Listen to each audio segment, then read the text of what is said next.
Muy bien, como saben, como conté, el martes no tuvimos clase. Em, Básicamente porque, como algunos saben, yo soy la coordinadora del comité técnico de la Escuela de Química y em, estamos con lo de la ronda de los proyectos, ¿verdad? Para los que no saben, cada cierto tiempo hay rondas de proyectos de investigación.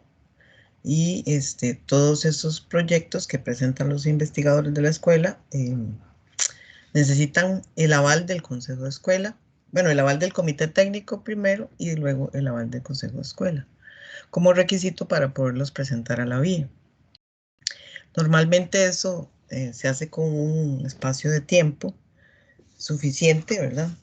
Por alguna situación el proceso se había suspendido y, bueno, y por todas las circunstancias que se han dado, el proceso se había parado y bueno, y con esto no sé si han escuchado, ¿verdad? Que el TEC está obligado a ejecutar todo su presupuesto porque lo que no ejecute lo pierde, ¿verdad? Por la ley fiscal.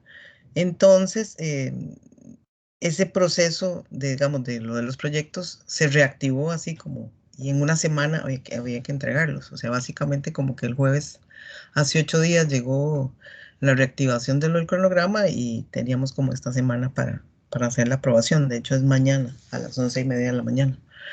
Entonces ha sido como muy en carrera y bueno, y me toca a mí esa parte de coordinar la revisión de todos los proyectos. Hay que enviarlos calificados con una rúbrica, ¿verdad? Y ponerles una nota de parte de la escuela.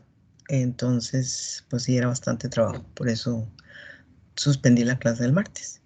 Pero aquí estamos. Y para reponer esa clase, ¿verdad? Voy a subir el video de una charla de química atmosférica que siempre nos da el profesor Eric Romero. Entonces, para que después de que termine esta clase, ustedes puedan verla antes del próximo martes. Y así entonces reponemos la clase que no tuvimos. Bien. Bueno, no sé si tienen. Respecto a los quizzes, al quiz, ¿verdad? Se hizo la corrección. Si alguno tiene alguna eh, situación particular, ¿verdad? Podremos conversarlo hoy rápidamente después de la clase. O si no, todavía la otra semana, digamos, tenemos chance, ¿verdad? Como he andado un poco muy ocupada, no un poco, muy ocupada, entonces, para que sepan, ¿ok? Y porque pues ahora nos quedan como unos 20 minutos y luego yo tengo otra clase de 3 a 5. Y más tarde ya no, porque tengo que terminar los acuerdos para mañana, ¿ok? Pero entonces, por ejemplo, creo que Lía, Denise, que me habían escrito, si no lo podemos hacer hoy, no se preocupen, yo sé que está eso pendiente, ¿verdad? Entonces, puede ser que si no podemos ahora el viernes, en un momentito, el viernes en la tarde, después de que ya yo salga de ese consejo, lo podemos hacer. Bueno, em,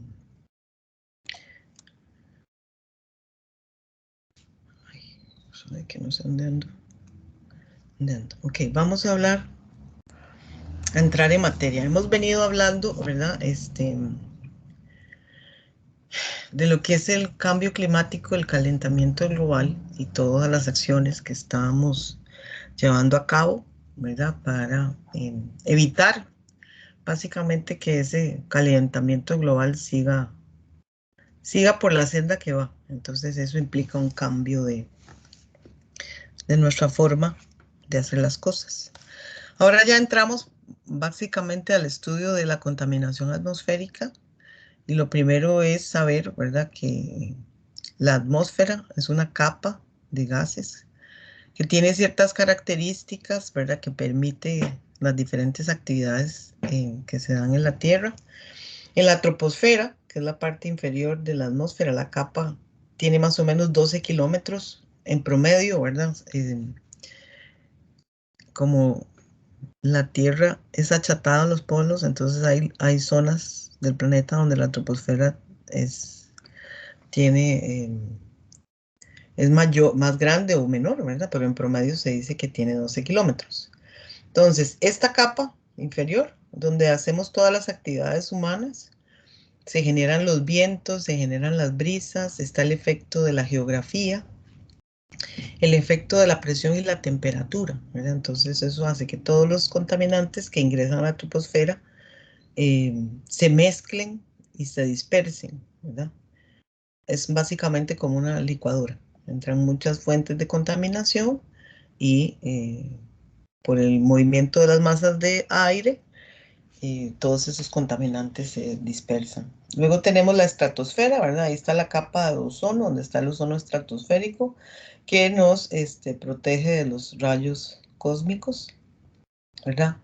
Y bueno, hay una serie de capas que tienen ciertas características. Importante de la atmósfera, el efecto de la temperatura y el efecto de la presión, ¿verdad? En la capa más baja, que es la troposfera, tenemos una incidencia de la presión atmosférica, ¿verdad? Dependiendo de donde estemos, si estamos más cerca de la costa, ¿verdad? La presión atmosférica es mayor y conforme estamos a una mayor altitud, entonces la presión atmosférica desciende. Otro aspecto importante es la temperatura, ¿verdad? En la troposfera tenemos un gradiente de temperatura que va más o menos en promedio, ¿verdad? De unos 20 grados hasta menos 55 grados en la parte más alta, ¿verdad? Y esto que se representa aquí es el gradiente de temperatura a lo largo de cada una de las capas de la atmósfera, ¿verdad? Entonces, ese gradiente de temperatura tenemos como la troposfera, el gradiente de la temperatura es negativo y tenemos gradientes negativos en la troposfera y la mesosfera y gradientes positivos en la estratosfera y la termosfera. Entonces, eso permite, ¿verdad?, que las radiaciones solares lleguen hasta ciertos niveles de las capas de la atmósfera, permitiendo básicamente la vida en la Tierra. Ok, ahora, entonces, tiene más o menos 200 kilómetros de espesor y constituye un mecanismo de defensa para permitir la vida. La troposfera tiene, como les dije ya, diferentes capas y tiene diferentes características. Al ser como una licuadora, la composición tiende a homogenizarse. No vamos a decir que es homogénea, sino que tiende a homogenizarse. El efecto, digamos, de la troposfera tiene carácter global, ¿verdad? Entonces, los contaminantes, no importa si se emiten en el Polo Norte o en Costa Rica o en el Polo Sur, entran a la atmósfera, ¿verdad? Y por los procesos naturales pueden desplazarse del punto donde han sido emitidos hacia los polos o también en sentido de los meridianos. Y eso lo vamos a ver con la charla de Eric. Ok, ahora es importante definir qué es contaminación atmosférica. Entonces, en la Ley General de Salud de Costa Rica, en el artículo 294, se define qué es contaminación atmosférica para nosotros. Es el deterioro de la pureza de la atmósfera por la presencia de agentes de contaminación tales como partículas sólidas, polvo, humo, vapores, gases de materias radiactivas y otros que el Ministerio defina como tales, en concentraciones superiores a las permitidas por las normas de pureza del aire aceptadas internacionalmente y declaradas oficiales por el Ministerio. Eso es muy importante, ¿verdad? Porque pues vemos que los contaminantes gaseosos tienen diferentes estados de agregación, desde material particulado, ¿verdad? Diferentes aerosoles que pueden tener materia dispersa, líquida o sólida. Las radiaciones, ¿verdad? También son contaminantes atmosféricos. Y esta ley general de salud es visionaria porque es de 1973, ¿verdad? Y entonces esta definición está así desde 1973. y cubrió o buscó cubrir todos los aspectos, ¿verdad?, que hoy estamos estudiando sobre la contaminación atmosférica. Y deja abierta también la definición a que aparezcan nuevas fuentes de contaminación que se puedan incluir. Este artículo de la Ley General de Salud da el marco, digamos, a todo el estudio de lo que tiene que ver con la emisión de contaminantes atmosféricos. Tenemos dos fuentes de contaminación, fuentes naturales, porque eso es importante, y fuentes antropogénicas. Las fuentes de contaminación natural se deben a diferentes procesos, ¿verdad?, que se dan en la hidrosfera, procesos biológicos, procesos geológicos, diferentes, como las erupciones volcánicas, como las emisiones de gases de fuentes naturales, ¿verdad? También participan, digamos, los océanos que generan ciertos tipos de contaminantes, ¿verdad? Los aerosoles, la principal fuente de aerosoles es el océano. Las descargas eléctricas que liberan óxidos de nitrógeno. Entonces, es importante conocer cuáles son esos contaminantes naturales del aire, ¿verdad? Que ya existen. Ahí lo importante es el desequilibrio que nosotros hemos generado con las emisiones antropogénicas. Entonces, por ejemplo, en los volcanes tenemos óxidos de azufre y partículas. Nosotros que tenemos el volcán Turrialba aquí, ¿verdad?, hemos percibido estos contaminantes, ¿verdad?, el material particulado. Bueno, yo aquí que vivo en Moravia, de este lado, las diferentes erupciones volcánicas que ha habido, pues se ha percibido este tipo de contaminantes, ¿verdad?, el material particulado y los óxidos de azufre. Los incendios forestales se genera monóxido de carbono o dióxido de carbono, óxidos de nitrógeno y material particulado. En los vendavales, que es el viento, se genera polvo, ¿verdad? Y el polvo, dependiendo del tipo de suelo, ¿verdad?, va a tener una composición, y eso es importante, que las partículas, dependiendo de dónde provengan, van a tener una composición que puede tener metales pesados, ¿verdad? Pueden tener cierto grado de basicidad o acidez, ¿verdad? Entonces, es muy importante. Y sobre la superficie de cada una de las partículas de polvo se pueden generar otras reacciones y generar contaminantes secundarios, ¿verdad? Entonces, de ahí la importancia de recuperar todo lo que tenga que ver con polvo, ¿verdad?, o material particulado. En las plantas vivas, hidrocarburos y polen, ¿verdad?, diferentes tipos de partículas orgánicas. De toda la materia en descomposición, el sulfuro de hidrógeno, metano, del suelo, polvo, virus, y del mar, aerosoles, ¿verdad? Aerosoles que tengan líquido, ¿verdad? Y partículas líquidas, ¿verdad? Gotas, también es como un laboratorio, ¿verdad? En esa partícula de líquido, ¿verdad?, pueden ingresar otros contaminantes y generar reacciones dentro de las gotas. Entonces, por eso la incidencia, la importancia, digamos, de retirar no solo el material particulado, sino también los aerosoles. Aquí les puse algunas fuentes naturales, ¿verdad? La vegetación, la fermentación anaeróbica, los océanos, las descargas eléctricas, las erupciones volcánicas, los incendios y procesos biológicos, con los diferentes tipos de contaminantes gaseosos que se pueden generar. Vamos a concentrarnos mucho en los contaminantes primarios, ¿verdad?, y evitar que se formen los secundarios. Pero es importante conocer que hay otros gases, ¿verdad?, que se generan, y sobre todo, digamos, cuando vamos a analizar un proceso productivo, ¿verdad?, entonces poder como prever qué tipo de contaminantes gaseosos o qué tipo de contaminantes atmosféricos se pueden generar, ¿verdad?, en los diferentes procesos. Entonces, en el caso de las fuentes antropogénicas, ¿verdad?, que provienen de las actividades humanas, tenemos la quema de combustibles fósiles, que genera, ¿verdad?, la mayoría de los contaminantes primarios, ¿verdad? Y ¿a dónde se quema combustibles fósiles? Pues en la industria, en las centrales térmicas, transporte, en la siderometalurgia y también en la calefacción, ¿verdad? O la gente que cocina, ¿verdad?, genera quema de combustibles fósiles. También provienen de las actividades agrícolas y ganaderas.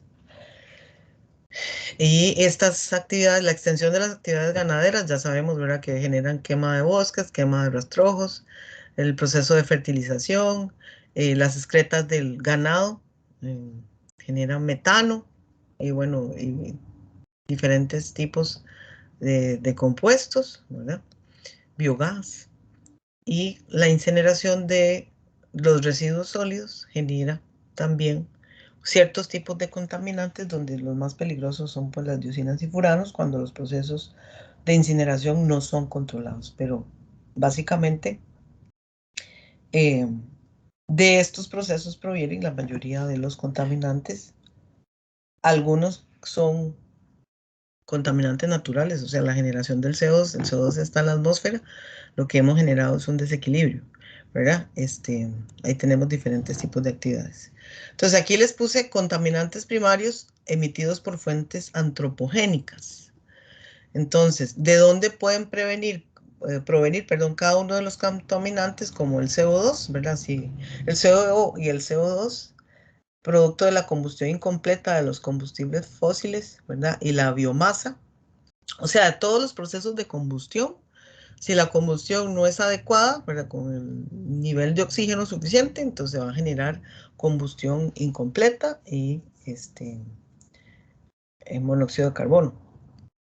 El metano, ¿verdad?, que se genera de la extracción de combustibles y en la descomposición de los residuos. Parafinas, olefinas, HC aromáticos, para los hidrocarburos que se generan de las emisiones de los vehículos, las emisiones vehiculares, ¿verdad? Cuando los vehículos no están bien afinados, entonces hay parte del combustible que es una mezcla de hidrocarburos que no se quema, y esos hidrocarburos unidos a los óxidos de nitrógeno, ¿verdad?, generan el ozono troposférico. Entonces, el NOx, que es una mezcla de dos tipos de óxidos de nitrógeno, que es un contaminante primario, viene de todos los procesos de combustión. La generación de amoníaco, ¿verdad?, también, de los residuos y los combustibles fósiles. Los óxidos de azufre, de combustibles fósiles. Y mercaptanos, ¿verdad? Hidruro HCl, ¿verdad?, viene de plásticos. Los organoclorados de la evaporación de disolventes. También, ¿verdad?, en algunos procesos de producción de electricidad se generan organoclorados. Y el bromuro de metilo, ¿verdad?, de las fumigaciones. Entonces, ¿por qué les pongo esta lista? Aburridísimo. Porque cuando van a trabajar en la industria, van a algún proceso y tienen que identificar las fuentes, ¿verdad? A veces no saben cuáles son los gases que se pueden generar dependiendo del tipo de proceso. Entonces ahí es importante, cuando ustedes van a hacer, por ejemplo, el proyecto final, ¿verdad? Y tienen, no sé, una industria que va a producir papel, ustedes deberían determinar en esa corriente gaseosa qué tipos de contaminantes están presentes, además de los contaminantes primarios, ¿verdad? Ya vamos a ver cuáles son esos contaminantes primarios, pero hay otros tipos de contaminantes que también se pueden generar, que tienen otros efectos, ¿verdad? Que no tienen potencial de calentamiento global, ¿verdad? Pero que a nivel del suelo, ¿verdad?, a nivel de la calidad del aire, pueden afectar todos los ecosistemas, ¿verdad? Las edificaciones y la salud humana. Entonces, tenemos diferentes focos de emisión, ¿verdad? Focos antropogénicos y focos naturales. Y los diferentes tipos de contaminantes. Aquí tenemos los contaminantes primarios, ¿verdad? Los aerosoles, los óxidos de azufre, el monóxido, los dióxidos de azufre y, no, este es óxido de azufre, monóxido de azufre, y este es los hidrocarburos. Entonces, estos contaminantes primarios en los procesos naturales, los procesos naturales, ¿verdad? La mayoría de los aerosoles provienen de los procesos naturales, ¿verdad? El CO, el NO y también, o sea, hay emisión de hidrocarburos de forma natural, ¿verdad? Y en el caso de los focos de emisión antropogénicos, tenemos que la emisión de óxidos de azufre, ¿verdad? Es importante. La emisión de otros contaminantes no es tan importante como en los procesos naturales, pero no quiere decir, ¿verdad?, que esta emisión que hemos generado ha provocado el desbalance, ¿verdad? Porque en los procesos naturales, como ya sabemos, cierran el círculo, por decirlo de alguna forma. Ok, entonces las Profe, fuentes de emisión, sí, dígame. que de hecho yo cuando estaba leyendo el capítulo de Capítulo Luis, 1, ajá, eso me sorprendió mucho, digamos, esos porcentajes, ujú, porque pensaba que era al revés. ujú, Digamos, ahí el único, digamos, ninguno ni siquiera es mayor que los porcentajes naturales, solo correcto, los óxidos de azufre que más o menos se acerca a ser parecido, pero sí, eso me sorprendió mucho. sí, eso es importante tener claro, ¿verdad? Que, que la naturaleza, o sea, los contaminantes atmosféricos naturales, digamos así, la naturaleza los gestiona, pero nosotros con las actividades antropogénicas sacamos el carbono que estaba fijo, ¿verdad? Y lo pusimos en la atmósfera. Entonces ahora hablamos de carbono atmosférico porque básicamente lo sacamos de los sumideros, ¿verdad? Los reservorios donde está presente y lo pusimos en la atmósfera. Y así, digamos, con otros contaminantes que generan otros problemas, porque, por ejemplo, la lluvia ácida se genera por los óxidos de azufre y los óxidos de nitrógeno, ¿verdad? Y, eh, y básicamente viene o sea, en su mayoría, el desbalance se genera por los procesos de combustión de todos los combustibles fósiles que utilizamos en las diferentes fuentes fijas y móviles, ¿verdad? Ahora, dependiendo de lo que estemos hablando, vamos a encontrar, ¿verdad? En la terminología que hablamos, en el estudio de la contaminación atmosférica, ¿verdad? Hablamos de diferentes focos de emisión o fuentes de emisión. Entonces, hablamos de focos fijos o fuentes fijas, ¿verdad? Todas las instalaciones industriales eh, y, y también fuentes fijas, todas las instalaciones domésticas. Nosotros no tenemos estaciones, entonces para nosotros eso no es tan importante, pero digamos, en los lugares, las latitudes donde tienen las 4 estaciones, ¿verdad? Eh, pues obviamente que ellos necesitan calentarse, que en los inviernos muy crudos, ¿verdad? Entonces ellos consumen energía, ¿verdad? De diferentes fuentes, pero básicamente ese consumo de energía en los lugares donde tenemos las 4 estaciones es muy importante para calentarse y también para refrescarse, ¿verdad? Porque tienen los dos extremos. Eh, y como les digo, para nosotros aquí en Costa Rica, pues tenemos aire acondicionado en algunos lugares, pero digamos que usamos para cocinar, pero en muchas casas usan energía eléctrica. Aquí el problema más importante es, ¿verdad?, el uso de los calentadores en las casas, ¿verdad?, que usan combustibles fósiles en algunos, o procesos de combustión, ¿verdad? Las fuentes fijas en los procesos industriales, ¿verdad? De aquí nos vamos a enfocar en el estudio de los procesos industriales que generan emisiones, ¿verdad? Y cómo evitar que esos materiales lleguen a la atmósfera, ¿verdad? Y hablamos de fuentes móviles y ahí hablamos de aviones, barcos y vehículos, ¿verdad? Esas son fuentes móviles. Este tipo de contaminantes que se generan cuando tengo fuentes móviles es un poco distinto a este, dependiendo del combustible fósil que se utilice. Y luego tenemos la combinación de fuentes fijas y fuentes móviles, ¿verdad? Que tenemos en las áreas urbanas o en las zonas industriales, que serían para nosotros, ¿verdad?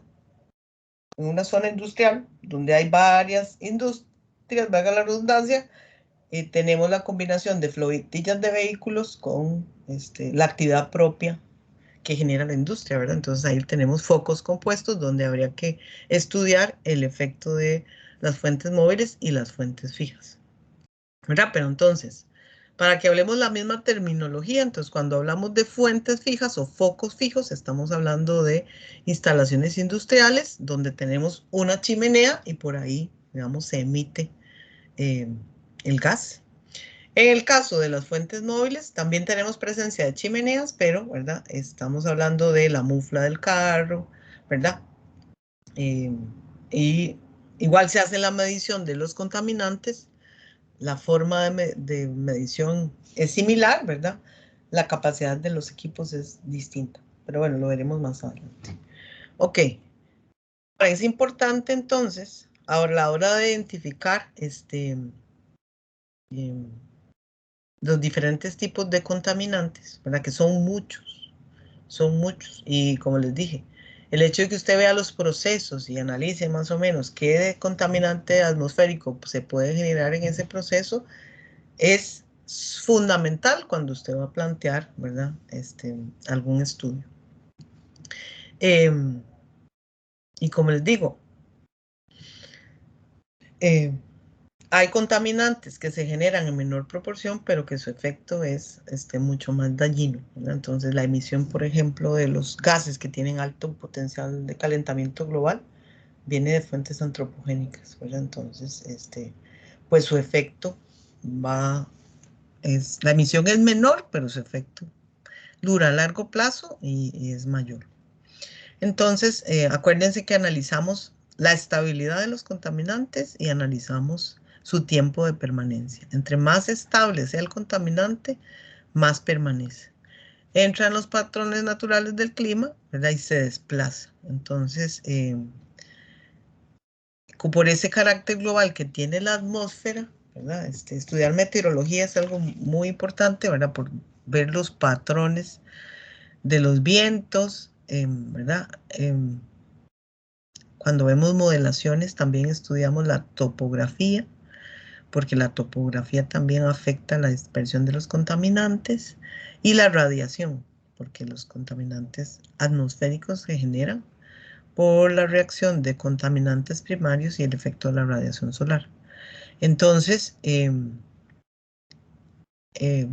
los contaminantes, digamos, tienen diferentes características y su tiempo de residencia, ¿verdad? Depende de qué tan estables son. Si tengo, por ejemplo, gases que son radicales, tienen un tiempo de permanencia muy, muy corto en la atmósfera. Pero si tengo especies que no reaccionan, ¿verdad? Entonces, básicamente van a permanecer eh, mucho tiempo. Por ejemplo, también las partículas. En las partículas vamos a estudiar diferentes equipos para retirar ese material particulado, ¿verdad? Sobre todo las partículas más pequeñas, ¿verdad? Que permanecen flotando en la atmósfera, ¿verdad? Tienen un efecto mayor sobre la salud, ¿verdad? Y sobre las edificaciones, etcétera.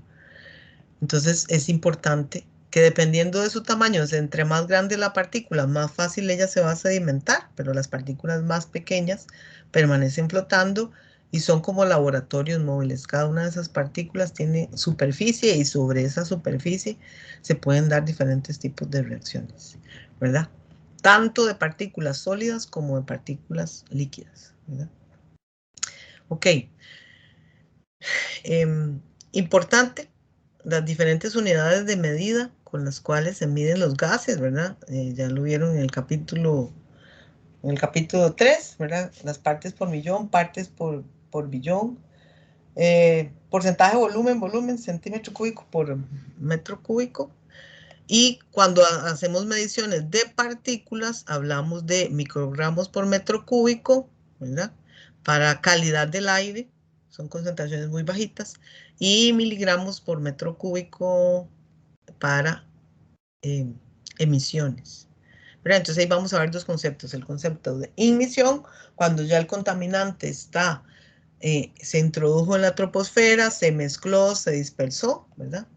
Entonces podemos hacer una determinación de material particulado succionando con ciertos equipos que vamos a ver más adelante y reportar la concentración de ese material particulado dependiendo de su tamaño, eh, y ahí hablamos de calidad del aire.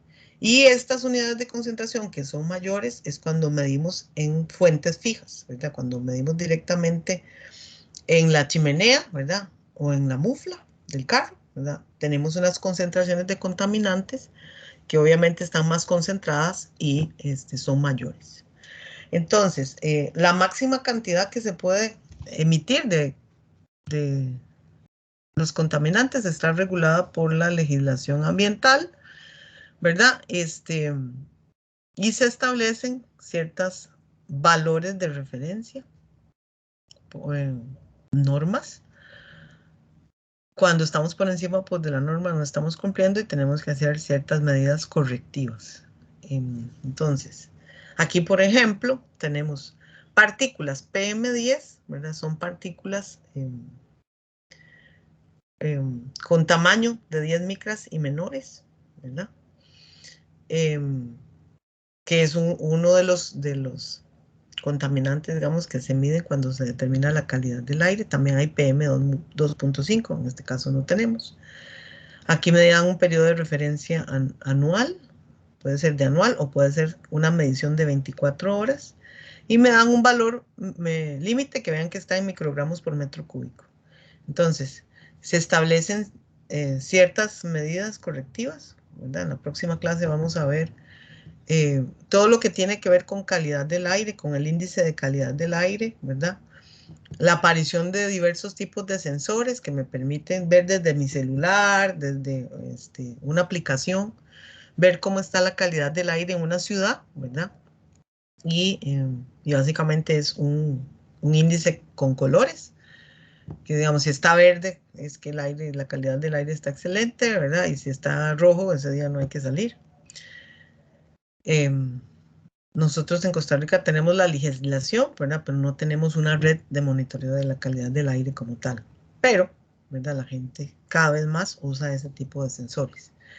El dióxido de azufre, por ejemplo, ¿verdad? Aquí tenemos dos periodos. Uno de un muestreo que uno hace 1 hora o un muestreo que uno hace en 24 horas. ¿Por qué se muestrea tanto? Bueno, porque los volúmenes son muy grandes, ¿verdad? Para determinar, estos son valores de calidad del aire, de emisiones. Entonces, los muestreos, para que sean representativos, ¿verdad? Tienen que ser de 8 horas, perdón, de 8 horas, de 24 horas o cuando tengo una estación, pues se pueden tener valores anuales como aquí, ¿verdad? Y entonces me permite tomar diferentes medidas. Partículas, dióxido de nitrógeno, plomo. Por ejemplo, nosotros en Costa Rica no tenemos ya gasolina con plomo, ¿verdad? Entonces, este tipo de indicador no lo tenemos aquí. Pero siempre vamos a comparar. Aquí les puse, ¿verdad? Básicamente, ya sabemos que estos contaminantes, óxidos de azufre, CO2, CO, NOx, hidrocarburos y partículas, están presentes de forma natural. Y estas son las concentraciones, ¿verdad? Establecidas de estos contaminantes cuando el aire está limpio, ¿verdad? De 0,001 a 0,01 partes por millón de CO2, de 310 a 330 partes por millón. Si entran a la página de la NASA que vimos anteriormente, se van a dar cuenta que el promedio global de CO2 es de más de 400 partes por millón, 417 si no me equivoco.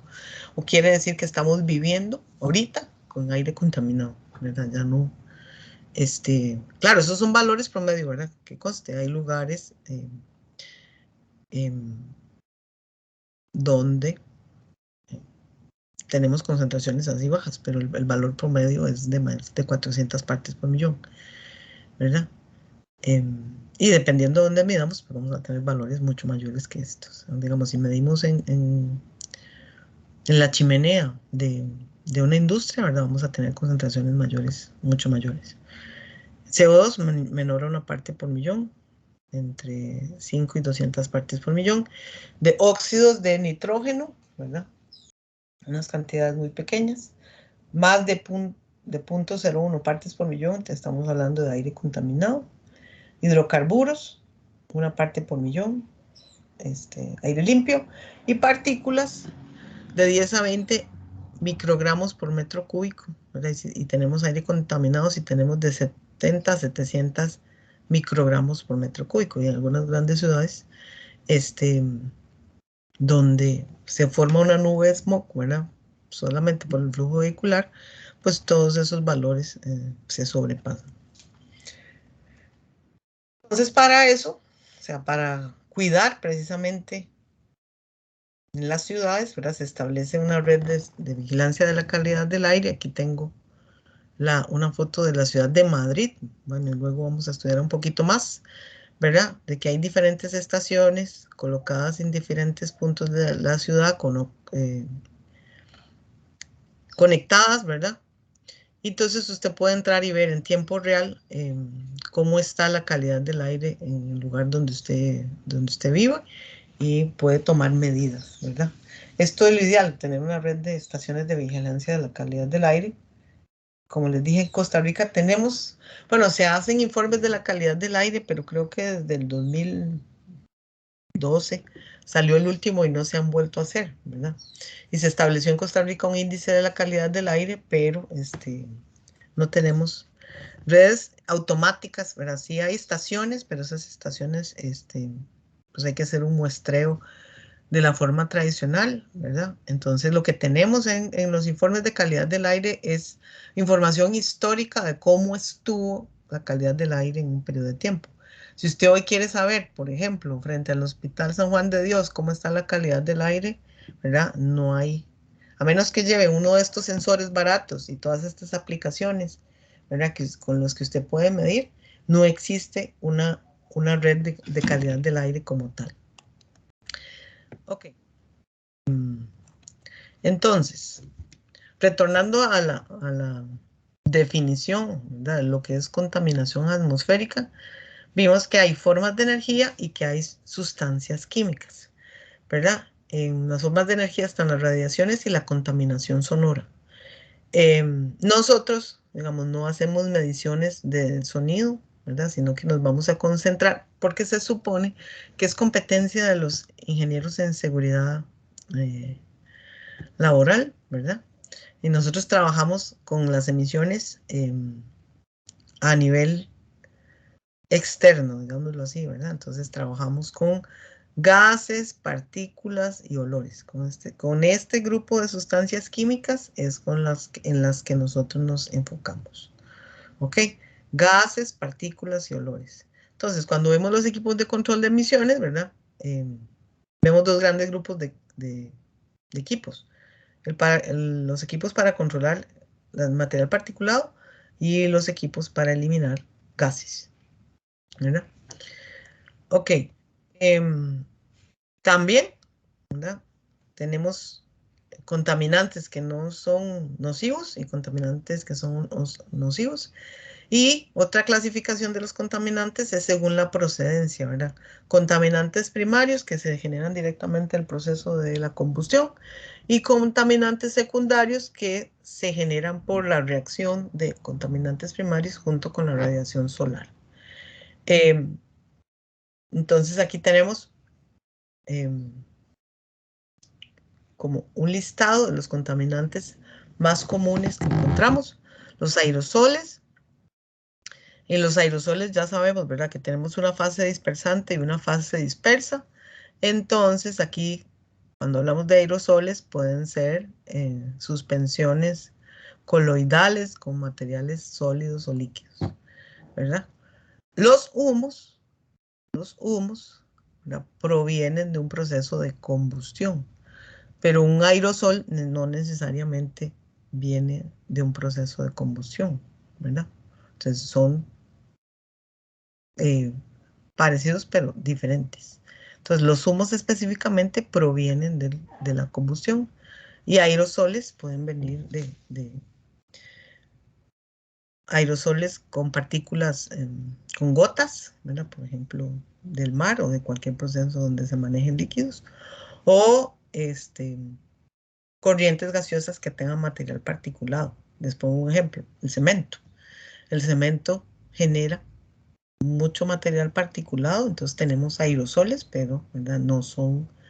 Eh, no son partículas de carbón, son partículas de otros minerales, ¿verdad? Tenemos los óxidos de azufre, tenemos el monóxido de carbono, óxidos de nitrógeno, hidrocarburos, ozono y anhidro carbónico. Entonces, y además de eso, tenemos otros contaminantes que están en menor presencia, pero que tienen efectos negativos sobre sobre todo el lugar donde se generan, ¿verdad? Tienen, digamos, un efecto localizado. Entonces, si ustedes les voy a poner un ejemplo para que ustedes se imaginen, digamos, por ejemplo, si usted va a algún lugar donde tenga una chimenea, ¿verdad? Fíjense en los techos que están alrededor de esa chimenea, ¿verdad? Eso es un efecto localizado de las emisiones atmosféricas, ¿verdad? Por lo general, si los gases que están emanándose de esa chimenea tienen óxidos de azufre y óxidos de nitrógeno, es muy probable que los techos estén oxidados, ¿verdad? Y es básicamente por la deposición de esos gases sobre los techos. Entonces, eso es un efecto local de los contaminantes. ¿Ok? Entonces, en ese otro tipo de contaminantes tenemos, bueno, derivados del azufre, halógenos, ¿verdad? Los metales pesados, componentes orgánicos, minerales y sustancias radiactivas. Son otro tipo de contaminantes que pueden estar presentes, pero que no, que tienen un efecto local, ¿verdad? Entonces, por ejemplo, si usted va a hacer una medición en una fundición, ¿verdad? Usted va a encontrar ahí metales pesados, ¿verdad?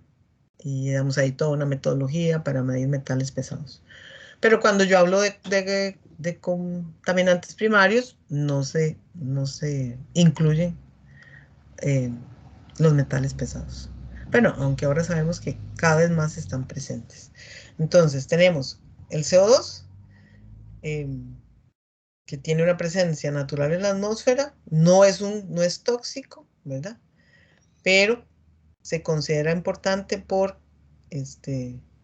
porque retiene los rayos infrarrojos, el efecto invernadero, y por el aumento de su concentración. Entonces, ya sabemos que cuando medimos los inventarios de gases de efecto invernadero, todo lo traducimos a toneladas de CO2 equivalente.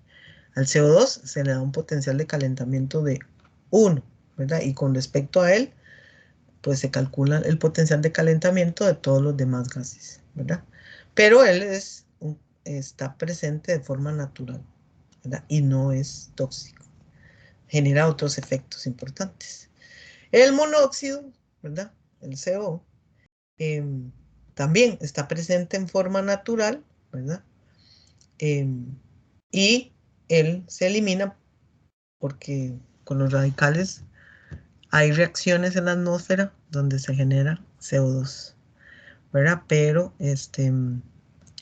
los procesos de combustión incompleta eh, hacen que se genere más monóxido, principalmente en las emisiones vehiculares, ¿verdad? Si ustedes han ido a Orbiteve, se dan cuenta que uno de los parámetros que se miden en las muflas de los vehículos es la generación de monóxido, ¿verdad? Y es precisamente porque los motores de los vehículos no están afinados, ¿verdad? Entonces no hacen una combustión completa y generan CO. Entonces eso es importante. La principal fuente de emisión de CO con características antropogénicas.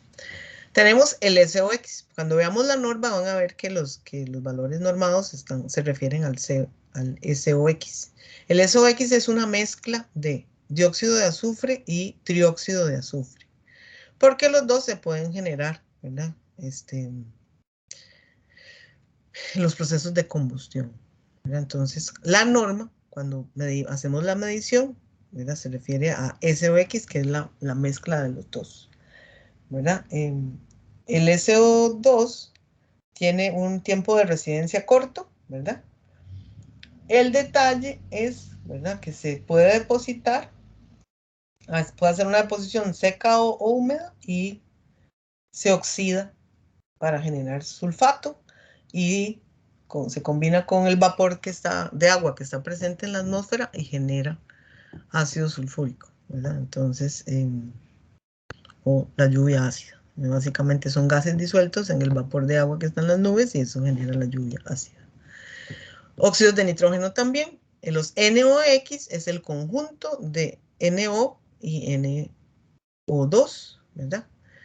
Y tienen un papel muy importante en la formación del smog fotoquímico, ¿verdad? Que es el que se genera en las ciudades.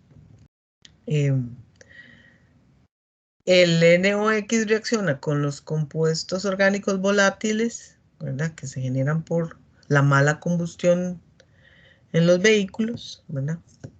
Y generan el ozono troposférico. El ozono troposférico, ¿verdad? Necrosa los tejidos vivos, o sea, los mata, ¿verdad? Entonces, cuando hay una concentración vehicular muy alta, ¿verdad? En las grandes ciudades, el riesgo que se corre es la formación de ozono troposférico, ¿verdad? Entonces, los NOx se miden, ¿verdad? Como un contaminante primario. Aquí la combinación para generar ozono troposférico es NOx, compuestos orgánicos volátiles y radiación solar. Esos tres factores hacen que se pueda generar. Y la norma de calidad del aire lo que mide es el ozono troposférico. Ok, tenemos el óxido nitroso, tiene un potencial de calentamiento global y es un gas estable, ¿verdad? Entonces, si ustedes se fijan en los factores de emisión, ¿verdad? Uno de los gases que se calcula es este óxido nitroso, ¿verdad? Procede de las emisiones naturales, de la descomposición de la materia orgánica, ¿verdad? Y de las actividades agrícolas. De hecho, digamos, en las normas específicas para los sectores agrícolas se mide el óxido nitroso. Metano, bueno, ya ustedes lo conocen, proviene de la descomposición de las excretas del ganado, ¿verdad? Y básicamente tiene un potencial de calentamiento global 21 veces el del CO, ¿verdad? Y tiene una vida media entre 5 y 10 años, ¿verdad? Entonces, sí contribuye al efecto invernadero. Es un gas con potencial de calentamiento global. Tenemos los hidrocarburos, ¿verdad? Ya les dije que en el caso de las actividades antropogénicas provienen de la mala combustión de los vehículos, de los vehículos de combustión. Ok, ahora tenemos gases que tienen otros efectos, los clorofluorocarbonos, ¿verdad? Ya sabemos, digamos, que se han estado eliminando,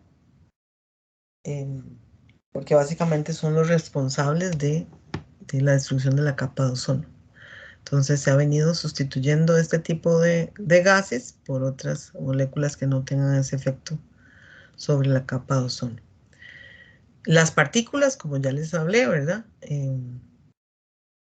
No me voy a detener mucho aquí, pero ya vimos que son muy importantes porque permanecen suspendidas. Y tenemos polvo, tenemos polen, tenemos hollín, tenemos metales, ¿verdad? Cuando hablamos de polvo depende del suelo, como les dije, materia orgánica, provenientes de la combustión, ¿verdad? Y de ciertos procesos industriales donde se generan diferentes tipos de metales. Entonces, como les digo, hablamos de aerosol y hablamos de una fase dispersa y una fase dispersante. La fase dispersa pueden ser partículas o pueden ser gotas, ¿verdad? Y básicamente generan superficie para que se den otras reacciones. Ahora, esos son los contaminantes primarios. Hablamos de contaminantes secundarios y en contaminantes secundarios, ¿verdad? Se generan a través de reacciones químicas con la radiación solar, ¿verdad? Entonces aquí se generan ácido sulfúrico, ácido nítrico, ozono troposférico, ¿verdad? Esos son contaminantes secundarios, ¿verdad? Los primarios reaccionan con la luz solar y el vapor de agua para generar otros contaminantes. El ozono troposférico es originado por reacciones químicas, se da a nivel del suelo, ¿verdad? Entonces afecta la calidad del aire, a diferencia del ozono estratosférico, ¿verdad? Ahí tenemos compuestos orgánicos volátiles, óxidos de nitrógeno y luz solar, y eso da origen al ozono troposférico. Y los COPs vienen de las calefacciones en los hogares, la mayoría de las emisiones vehiculares y de fuentes fijas, pero también se da de la descomposición de la materia orgánica, ¿verdad? Entonces, tenemos diferentes fuentes de COP, pero a nivel de la naturaleza no tenemos óxidos de nitrógeno, aquí no tenemos fuentes. Mientras que así en las ciudades, ¿verdad? Se generan por la combustión de los vehículos, se generan ambos contaminantes. Entonces, uno de los más importantes a medir es la generación de ozono troposférico en la determinación de la calidad del aire. Ok. Ahora hablamos de otro contaminante que se puede generar, son las dioxinas y furanos, ¿verdad? Se generan en procesos de combustión donde tengamos halógenos, cloro o bromo, ¿verdad? Son moléculas, ¿verdad? Que tienen anillos y son muy estables químicamente, no se biodegradan, más bien se bioacumulan en las grasas del cuerpo, ¿verdad? En los tejidos orgánicos, entonces tienen un efecto cancerígeno. Provienen de la aplicación de los pesticidas y también de cuando se quema a baja temperatura. Entonces, les cuento, por ejemplo, una experiencia. Cuando yo hace muchos años trabajé en la cementera, cuando se estaba haciendo el proyecto para el uso de combustibles alternos. Y una de las cosas, digamos, que se cuida es precisamente cuando se recibe ya sea solventes, se reciben bolsas de banano, por ejemplo, se reciben llantas, bueno, se reciben una serie de materiales, se usa su poder calórico para sustituir combustible fósil. Ese es lo que busca el coprocesamiento. Pero antes, digamos, de meterlo al horno cementero, ¿verdad? Se hace un análisis de la composición de lo que se vaya a alimentar y no se permite, ¿verdad? Que tengan cloro o que tengan halógenos, ¿verdad? Por el peligro de la generación de las dioxinas y furanos. El horno cementero tiene la ventaja de que tiene un tiempo de retención alto, ¿verdad? Y trabaja a muy alta temperatura, ¿verdad? Entonces, siempre se cuida, digamos, la formación, que no se formen dioxinas. Tiene que hacerse el proceso de combustión a más de 800 grados centígrados para que esta molécula no se forme, ¿verdad? ¿Cuál es el problema, digamos, de la incineración no controlada? Básicamente, que se hace el proceso de quemado a bajas temperaturas. Si hay presencia de halógenos y hay baja temperatura en el proceso de combustión, se corre el riesgo de que se formen estas moléculas, ¿verdad? De hecho, las concentraciones permitidas son súper bajas, súper bajas. Y cuando se van a hacer las mediciones, hay que cuidar, digamos, que no hayan interferencias, ¿verdad? Porque como son compuestos orgánicos, cualquier cosa, digamos, que uno se ponga puede interferir con la determinación de la cantidad de dioxinas presentes. Mira, yo tuve la oportunidad de participar en la medición en esa cementera y toda la serie de cuidados que había que tener para hacer la determinación de dioxinas y furanos. Primero, para no estar expuestos y para garantizar, ¿verdad? Que la medición fuera adecuada. Entonces, son compuestos sumamente peligrosos, ¿verdad? Y debe cuidarse todos los aspectos para que no se formen, ¿verdad? Entonces, la principal fuente es la aplicación de pesticidas. Entonces, en el sector agrícola se está buscando la sustitución de esos tipos de pesticidas por otros que sean de origen natural y que no aporten halógenos. Y a nivel de los procesos de incineración, ¿verdad? Que sean procesos controlados, donde se garanticen las condiciones de operación del incinerador para garantizar que este tipo de compuestos no se forme, ¿verdad? Entonces, porque son subproductos de los procesos y también, pero también se pueden producir en procesos naturales, como erupciones volcánicas o cuando se dan los incendios forestales, porque, digamos, si ustedes saben que un incendio forestal arrasa con todo lo que encuentra, ¿verdad? Entonces, imagínense que en esas latitudes, por ejemplo, de los Estados Unidos, donde hay graneros, donde hay grandes extensiones de terreno, ¿verdad? Es probable que hayan compuestos que tengan halógenos y que den origen a las dioxinas.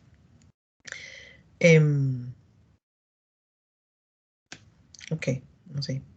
Entonces, aquí ya les presenté los contaminantes y cuando ustedes leen, como dijo Rebeca ahora, el capítulo 1, ahí les dan la lista. ¿Por qué es importante? Porque, repito, cuando usted va a, ya sea una industria, ya sea un proceso productivo, va a un taller, va a donde usted le toque ir a trabajar, pues usted debe identificar los contaminantes gaseosos o material particulado que esté presente y la forma como eso o se debe evitar, no generándolo, o se debe, digamos, si es parte del proceso productivo, pues entonces evitar que esos contaminantes lleguen a la atmósfera. Entonces, hay dos conceptos fundamentales, ¿verdad? Cuando hablamos de contaminación atmosférica y la determinación de los contaminantes. Hablamos de emisiones, y aquí les puse dos ejemplos de una fuente fija, una fuente móvil, ¿verdad? Donde estamos generando una corriente gaseosa, no necesariamente porque es blanca, es buena, ¿verdad? Eso es importante. Un día estos, uno de sus compañeros ya graduado me dijo, profesora, yo ya le entendía lo que usted quería decir, ¿verdad? Porque aquí pueden haber ciertos contaminantes que son perjudiciales para la salud, aunque el gas se vea blanco, ¿verdad? Y este, pues, negro, básicamente tenemos una locomotora donde el proceso de combustión realmente no está siendo eficiente, ¿verdad? Estos dos focos de emisión, una fuente fija, una fuente móvil, ¿verdad? Y hablamos de emisión porque vamos a hacer la medición de las emisiones directamente en el ducto, ¿verdad? Entonces aquí hablamos de concentraciones mayores, los contaminantes no han entrado a la atmósfera, no se han dispersado, no se han diluido, ¿verdad? Esta pluma de gases con el efecto de la presión y la temperatura, ¿verdad? Más los cambios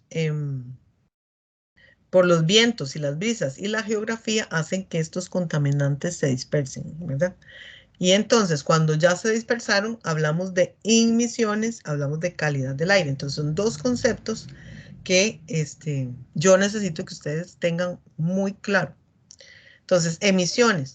La expulsión a la atmósfera de sustancias líquidas, sólidas o gaseosas procedentes de fuentes fijas o fuentes móviles, productos de la combustión o del proceso de producción. Entonces, cuando yo mido emisión, mido directamente en el foco de emisión, ¿verdad? Entonces, ya sea que mida en algún punto en la chimenea, que lo vamos a ver después, o que, como se hace en la revisión técnica vehicular, que se introduce la sonda en la mufla del vehículo, ¿verdad? Y ahí se hace la determinación directa desde la fuente de emisión. Ahí estamos hablando de emisión. El otro concepto es inmisión, ¿verdad? Aquí esta es una foto del 2015, viniendo de Santana hacia San José, después de la erupción del volcán Turrialba, ¿verdad? Y aquí entonces tenemos inmisión, que es el nivel de concentración ambiental a nivel del suelo, desde el suelo hasta 2 metros de altura, y está expresado en microgramos por metro cúbico normal. Después vamos a ver qué significa condiciones normales. Em, Recuerden que la medición de los gases depende de la temperatura y la presión, ¿verdad? Entonces las normas establecen valores de comparación, ¿verdad? Y valores normalizados. ¿Por qué? Porque si yo hago la determinación en este punto, ¿verdad? O lo hago en Punta Arenas o lo hago en Cartago, ¿verdad? Esa medición, el volumen va a depender de la temperatura y la presión, ¿verdad? Entonces, a mayor altura, menor presión. Entonces, hay que hacer una corrección en las concentraciones que calculamos para llevarlos a condiciones de referencia. Entonces, cuando ustedes ven esto, condiciones normales, son las condiciones que establece la norma. Entonces, hablo de emisión cuando hablo de la concentración ambiental a nivel del suelo, entre el nivel del suelo y 2 metros de altura, ¿verdad? Y entonces aquí hablamos de emisión y calidad del aire, calidad del aire. Permítanme y les, no sé. Ah, Lía, perdón, si usted necesita hablar, me interrumpen porque no las veo. Lía, Hola, profe. Sí, es que hola. no era urgente, no era de ningún tema en específico. Quería preguntarle, cuando Ujú, se le asigna a un gas el potencial de calentamiento global con respecto al CO2, ujú. exactamente qué características, digamos, del gas se toman en cuenta, como qué tan persistente es o... Digamos, cuál es su estructura, ¿verdad? Em, el tamaño, la forma de la molécula y la incidencia que va a tener en evitar, digamos, que la radiación salga con respecto a la estructura, digamos, del CO2. Ok, Ujú. a ver, gracias. Ajá, esperen que les quiero enseñar algo, pero eh, un momento. Ujú. Para que veamos esos dos conceptos, ¿verdad?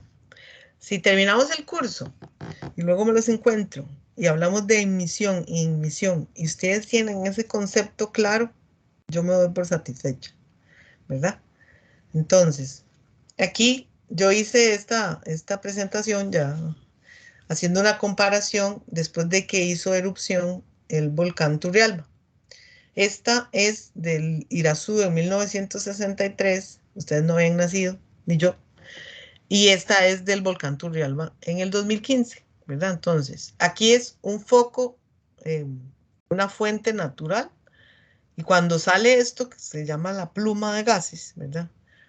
Estamos hablando de emisión. Una vez, como les dije, que entra a las condiciones atmosféricas, hablamos de inmisión. En el 2015 hice yo esto, ¿verdad? No nos imaginábamos que en el 2022 íbamos a ver que este cubrebocas era del día a día de nosotros, ¿verdad? Pero lo puse para comparar como en 1963 la gente, yo había escuchado, digamos, a mi mamá decir que ellos vivían aquí en San Pedro, que la ropa no se podía tender porque caía demasiada ceniza, ¿verdad? Del volcán Irazú, en ese caso fue.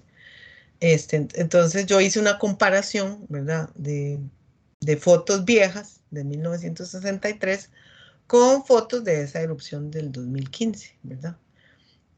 Básicamente en ese momento el uso del cubrebocas era por el material particulado que estaba flotando, ¿verdad? En el aire. Aquí, en estas dos fotos, podemos ver cómo esa pluma de gases que se genera sube, ¿verdad? ¿Por qué sube el gas? Porque el gas está caliente, ¿verdad? Recuerdan que el gradiente de la temperatura en la troposfera es negativo. Entre más arriba estoy, más frío está. Entonces el aire caliente tiende a subir y el aire frío tiende a bajar, ¿verdad? Ese es el primer efecto, digamos, que tienen los gases. El efecto de la presión y el efecto de la temperatura. Además, vean que en la parte de arriba, la corriente de gas empieza a dispersarse. ¿Por qué? Porque entra en contacto con las masas de aire que se están moviendo, ¿verdad? Entonces, esta pluma de gas se dispersa. ¿Hacia dónde? Hacia donde corre la dirección del viento, ¿verdad? Entonces, esto es en 1963. Esto es en el 2015, ¿verdad? Igual, por ejemplo, en el 2015 nosotros aquí, bueno, yo vivo en Moravia, cerca del Surquí, para que, digamos, se ubiquen. Uno percibía el olor a azufre y percibía el material particulado. En la que hubo este año, por ejemplo, aquí no cayó ceniza ni se percibió el olor a azufre, ¿verdad? Entonces, dependiendo de la dirección del viento, la pluma de gas va a subir, ¿verdad? Y sube porque el gas está caliente, ¿verdad? Entonces, hay un gradiente de temperatura, entonces la pluma de gas tiende a subir. También hay un gradiente de presión, ¿verdad? Entre más arriba estábamos, menor es la presión. Y entonces eso hace que esta pluma de gas se disperse. ¿Ok? Entonces, aquí estamos hablando de emisión, ¿verdad? Emisión. Y ya cuando el gas se dispersó, estamos hablando de ignición. Entonces, ya esa pluma de gas entra a las corrientes, se dispersa y empieza a descender. Entonces tenemos el efecto de ignición o calidad del aire. Todo eso que se ve en las fotos es el material particulado que cayó posterior, digamos, a esa erupción. No sé si se acuerdan, pero hasta el aeropuerto se cerró porque este material particulado tan fino, ¿verdad? Tuvieron que lavar las pistas de los aviones porque era resbaloso. Es como un talco, ¿verdad? Es una cosa que es un polvo como muy terso, ¿verdad? Como el talco del bebé, ¿verdad? Que ustedes lo tocan y eso no es terso porque no es, las partículas no son duras, ¿verdad? Entonces, por eso fue necesario, digamos, lavar las pistas de los aviones. Entonces, aquí tienen, Profe, ¿sí? Dígame, me imagino que hábleme. también otra cosa que influye en el hecho de que, digamos, más arriba se empieza a difundir el gas es el gradiente de presión. Correcto, correcto. Digamos, si nos devolvemos aquí, eso ténganlo presente, ¿verdad? Estamos trabajando en la troposfera, o sea, en esta capa más, pero en la troposfera tenemos este gráfico representa la presión, ¿verdad? Entonces, entre menor es la altitud, mayor es la presión. ¿Por qué? Porque la presión la genera toda la columna, ¿verdad? De gas que está. Entonces, a nivel del mar, ¿verdad? Por ejemplo, hablamos de 760 milímetros de mercurio. En Cartago, la presión atmosférica es 660, ahí en el TEC, 660 milímetros de mercurio. Entonces, entre más arriba estamos, menor es la presión, ¿verdad? Ese es el efecto de la presión. Y el efecto de la temperatura también, ¿verdad? Porque entre más arriba estamos en la troposfera, menor es la temperatura. Entonces, cuando se generan los gases, ¿verdad? Cuando se generan los gases, sea de una fuente natural o sea de una fuente antropogénica, ¿qué es lo que pasa? Básicamente, el gas sube porque está caliente, ¿verdad? Entonces, las masas de aire caliente tienden a subir y el aire frío tiende a bajar. Entonces se genera un movimiento así, ¿verdad? Además, entre más arriba hay un gradiente de presión. Entre más arriba estoy, menor es la presión, ¿verdad? Entonces, eso es lo que hace que los gases se comporten, o sea, que la pluma de gas suba. Arriba están, como les enseñé aquí en esta foto, están las masas de aire, ¿verdad? Bueno, después de que veamos la charla de Eric, van a ver, ¿verdad? Que esas masas de aire se mueven. Entonces, básicamente la corriente de gas se dispersa. Esas masas de gas están frías, ¿verdad? Entonces, el gas entra en esas corrientes, el viento, digamos, la dirección del viento. Esta erupción fue en enero, ¿verdad? Entonces, el viento corre hacia el Valle Central. Entonces, bueno, no, corre hacia, ¿está bien dicho el Valle Central? No. Bueno, en dirección a San José, porque el Valle Central es todo. En dirección San José corre el viento. Entonces se da esa dispersión de los contaminantes hacia dirección, digamos, de San José.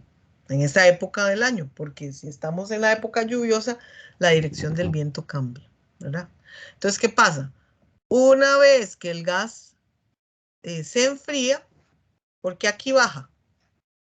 ¿Por qué? Porque estamos en la ciudad y en la ciudad, por todas las fuentes de emisión que hay, el gas el aire aquí a nivel del suelo está caliente, ¿verdad? Entonces, ¿qué pasa?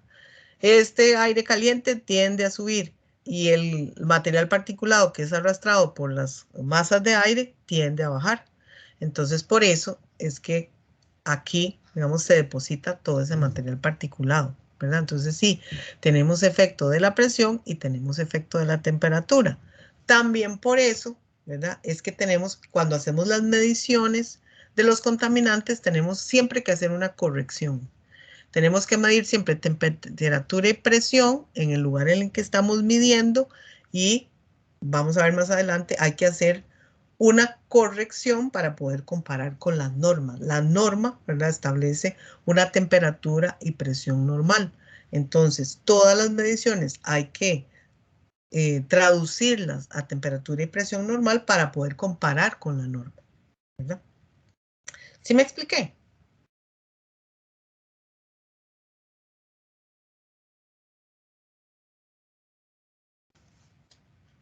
¿Me expliqué o no me expliqué? Sí, profe. Ok, entonces, emisión, una fuente de emisión natural, emisión, y cuando ya se dispersó la corriente de gas, ¿verdad?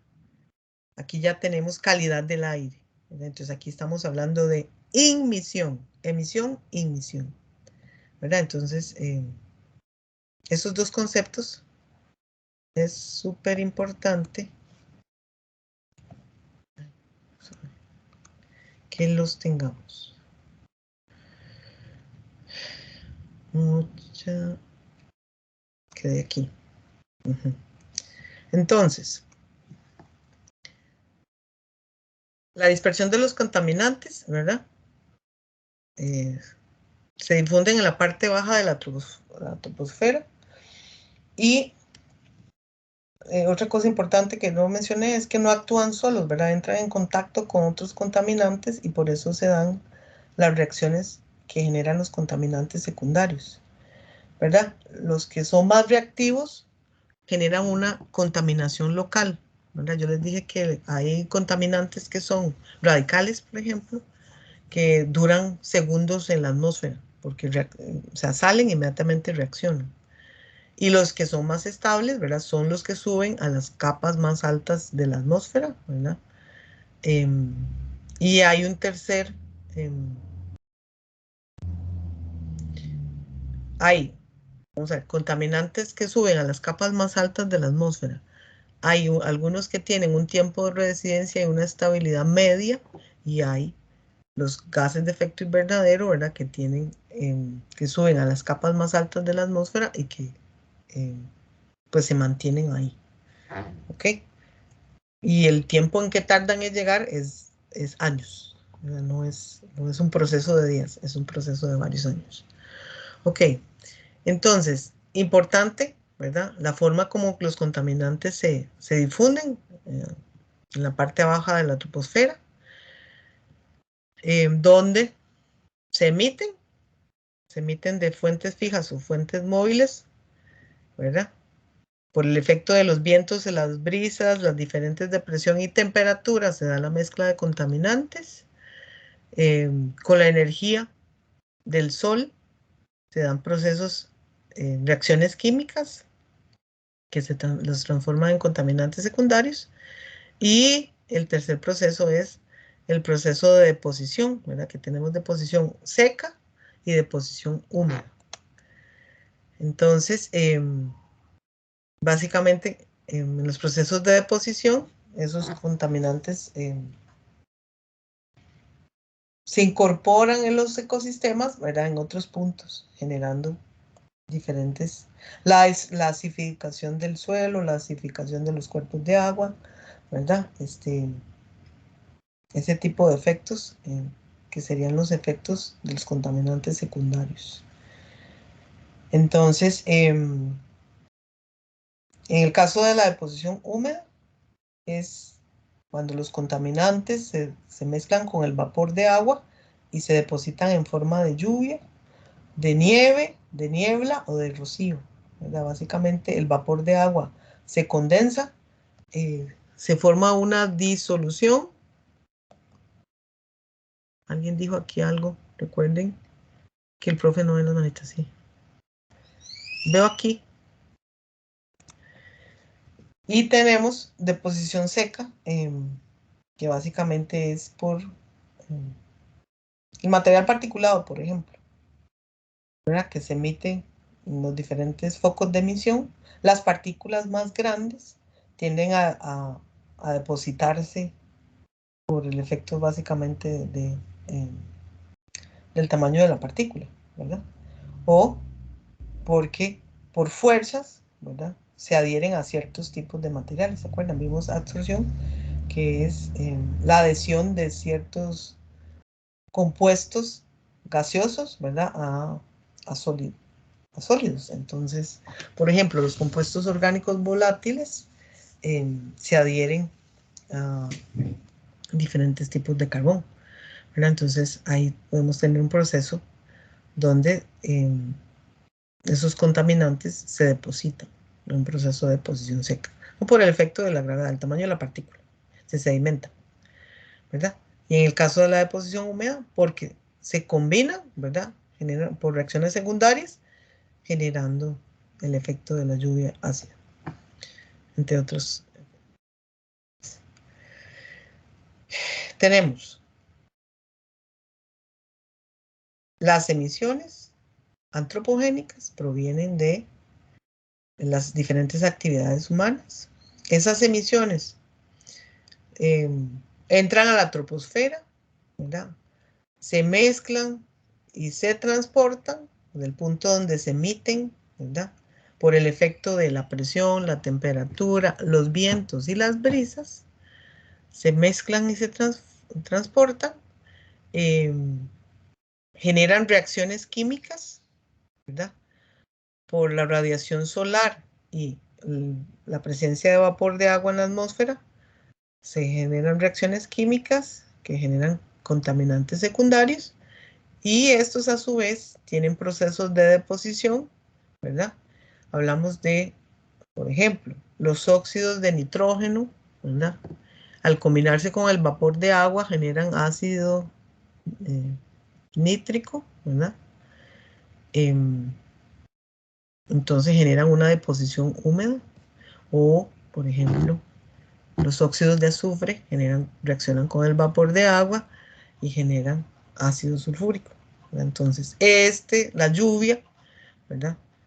Que ya de natural tiene un pH ácido, ¿verdad? El pH se reduce más por la disolución de esos compuestos, generando deposición húmeda.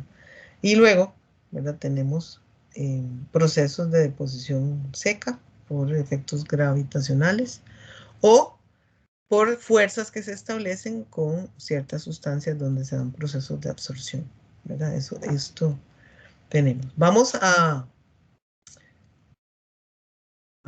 a llegar hasta aquí hoy, ¿verdad? Hay más cosas, pero hoy quiero llegar hasta aquí. Entonces, vean cómo se generan los... Ah, bueno, vean, tengo esta lámina antes de terminar. La dejé aquí porque después me pareció interesante que vieran que en el caso de las fuentes de combustión, cómo es la distribución de los diferentes tipos de contaminantes dependiendo de si tengo fuentes móviles o fuentes fijas, ¿verdad? Cuando tengo fuentes fijas, llámase producción de energía a nivel industrial, ¿verdad? Lo que más generan esas fuentes fijas son óxidos de azufre y óxidos de nitrógeno, ¿verdad? Entonces, y cuando hablo de combustibles, perdón, de fuentes móviles, ¿verdad? La quema de combustibles en vehículos de combustión, el principal contaminante que se genera es monóxido, ¿verdad? Ya les dije que porque no se da la combustión completa en el motor del automóvil, ¿verdad? Y hidrocarburos.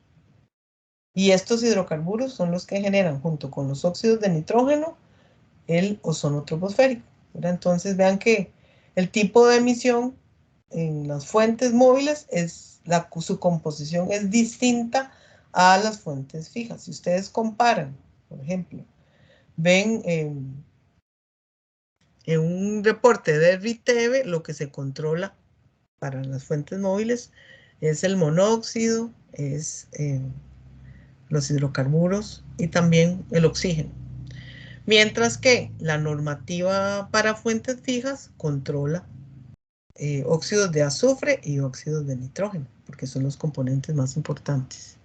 ¿Alguien está levantando la mano o algo así? No. Ok, bueno, entonces, perdón, porque es que cuando estaba terminando de armar la clase, yo dije, mira, esto está interesante para comentarles a ellos, ¿verdad? Si ustedes tienen oportunidad de agarrar un reporte de RITEVE, fíjense, cuando se hace la medición de los gases, ¿verdad? ¿Cuáles son de estos contaminantes, cuáles están normados? ¿Verdad? Mucha gente no pasa por esto o por esto. Y vamos a ver después, cuando vemos los reportes operacionales en las industrias, que lo que se controla es óxidos de azufre, óxidos de nitrógeno. Bueno, entonces, terminamos acá. Voy a subir ahora la clase, la charla de Eric, para que en algún momento ustedes la vean. Él va a hablar sobre la química atmosférica, ¿verdad? Ya hablamos cómo se introducen los contaminantes, bueno, qué pasa en los patrones del clima y cómo se dispersan esos contaminantes. Sí, Valeria. Profe, nada más le iba a preguntar si podía subir esta presentación al Teams, es que bueno, la busqué y no... No la he subido porque está en construcción todavía. Ah, ok. Entonces, Gracias. pero sí la voy a subir, pero todavía no o sea, el tema llega hasta aquí hoy, entonces voy a subir, digamos, esta parte y luego subo la otra parte. No hay problema. Recuerde que mañana se activa el quiz 2. El quiz 2 es de la semana 3, Sistemas de Gestión de Carbono, Neutralidad y Plan Nacional de Descarbonización. ¿Verdad? Eso se encargó Natalie, entonces ya ese quiz está listo. Entonces se activa mañana a mediodía hasta el sábado a las 6 de la tarde. ¿Verdad? Porque ya yo lo preparé, digamos, el fin de semana anterior, entonces, bueno, pensando en eso, que no iba a tener tiempo. Entonces, el quiz mañana a partir de mediodía, quiz 2 correspondiente a la semana 3. Y por favor, les pido, ¿verdad? Entonces que entren a ver la charla del profesor Eric Romero sobre química atmosférica que yo voy a subir a continuación. Bueno, muchas gracias. Nos vemos. A usted, profe. Gracias, profe. Gracias, profe. Hasta luego. Hasta luego, que pasen una buena tarde. Hasta luego, profe. Igualmente, profe.